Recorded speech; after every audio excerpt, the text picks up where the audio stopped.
বন্ধুসকল, মমতা ধাৰাবাহিকখনৰ আজিৰ খণ্ডটি সঁচাকৈ বহুত ইণ্টাৰেষ্টিং হ'বলৈ গৈ আছে। য'ত আমি দেখিবলৈ পাওঁ যে অংকুশৰ জ্বৰ বেছিকৈ উঠে। সেইবাবে মমতা ধাৰাবাহিকখনৰ আজিৰ খণ্ডটিত আমি দেখিবলৈ পাম জুলিয়ে অংকুশক ডক্টৰৰ ওচৰলৈ লৈ যাব। এতিয়া বাৰু ডক্টৰে অংকুশৰ কি হোৱা বুলি ক'ব, জানিবলৈ পাব আপোনালোকে মমতা ধাৰাবাহিকখনৰ আজিৰ খণ্ডটিত।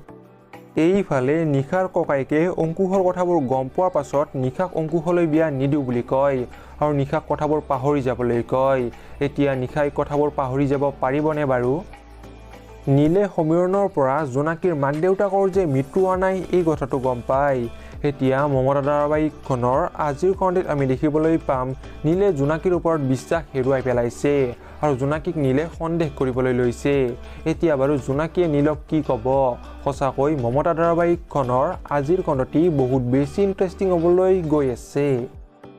আপোনালোকৰ কোন কোন বাৰু মমতা ধাৰাবাহিকখনৰ আজিৰ খণ্ডটি চাবলৈ অধীৰ অপেক্ষা ৰৈ আছে? কমেণ্ট বক্সত নিশ্চয় কমেণ্ট কৰি জনাব।